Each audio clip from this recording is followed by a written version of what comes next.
ดีครับผมยินดีต้อนรับเข้าสู่รายการ MIT Review นะครับผมวันนี้นะครับผมจะมารีวิวตัวนี้ครับ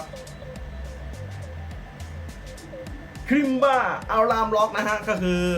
เป็นกุญแจกันขโมยนะครับที่มีเสียงเตือนกันขโมยนะครับผมเราไม่พูดมาทำเพลงครับเราไปเทสกันเลยดีกว่าครับมาลักษณะเป็นอย่างนี้มีกุญแจฮะนี่กุญแจเรามาทำการเลือกกันเลยครับเวลาเราจะเปลี่ยนฐานนะฮะแล้วก็ปลดล็อกก่อนปึ๊บนะฮะแล้วก็เอา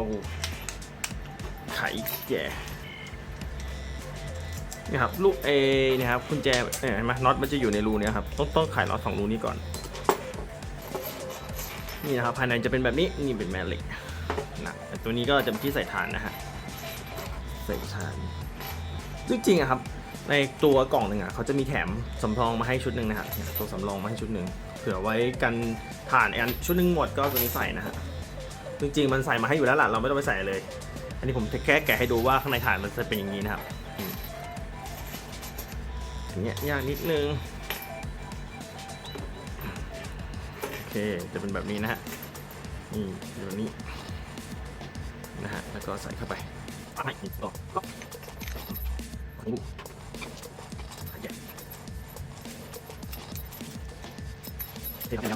เรามาดูต่อหลังจากนี้เรามาดูเขี้ยวนะครับเขี้ยวมันจะมี2แบบคือมีแจ้งอะลามล็อกกับไม่มีอะลามล็อกนะฮะถ้าเราใช้เขี้ยวนี้ฝั่งนี้นะฮะอย่าดูเขี้ยวนะฮะอยู่ไหนว่านี่เขี้ยวนี่ถ้าเขี้ยวเนี่ยฮะดูสังเกตครับเห็นไหมเห็นเขี้ยวไหมเห็นเขี้ยวเนี่ยเขี้ยวแนวยาวเนี่ยครับฝั่งเนี้ยที่มีสล็อกตรงนี้แล้วก็มีเขี้ยวตรงเนี้ยคืออันเนี้ยคือแบบไม่มีสัญญาณนะฮะใส่ดูเฮนชินนี่ไม่มีสัญญาณเตือนนะฮะไม่มีสัญญาณเตือนปกตินี่คือล็อกแบบธรรมดา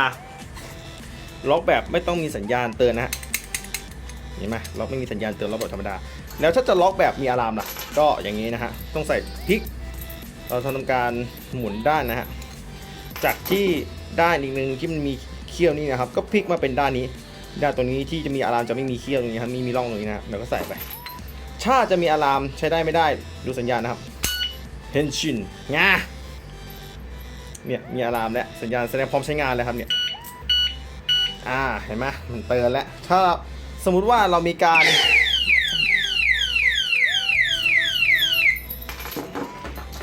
ตกใจ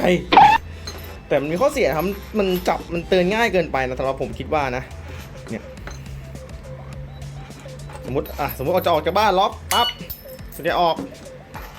นี่ครับสมมุติว่าเฮ้ยมีขโมยจะเข้ามาขโมยจับมันจับยุ่งกับเพื่อนคนเจ็บนี่คือเตือนครั้งแรกนะครับนี่คือเตือนครั้งแรกส่วนเตือนครั้งที่2ก็คือต่อไปเนี้ยถ้าเราจับอะไรมันหรือมีการเคลื่อนไหวในตัวแม่กุญแจเนี่ยจะเป็นการอะลามดังและตามต่อเนื่องสมมติว่าผมจะทำการแก้ไขแม่กุญแจนี่วิธีการตัดเสียงก็คื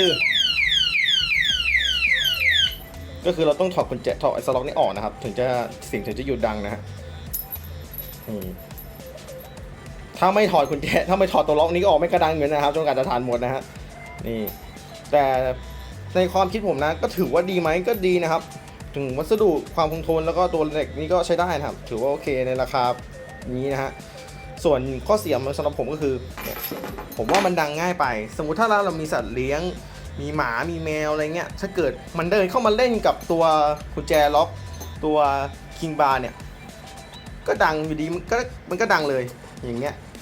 ทั้งหมาทั้งแมวตกใจแล้วเราเองก็ตกใจด้วยนะครับผมเฮ้ยใครขโมยของเราอะไรวะอะไรเงี้ยมีโจรขึ้นบ้านเปล่านะแต่ไม่ใช่นะก็คือหมาแมวมันไปโดนตัวแม่กุญแจนี่ครับเพราะว่ามันเตือนสัญญาณมันเตือนง่ายเกินไปแค่ไปแตะโดนมัน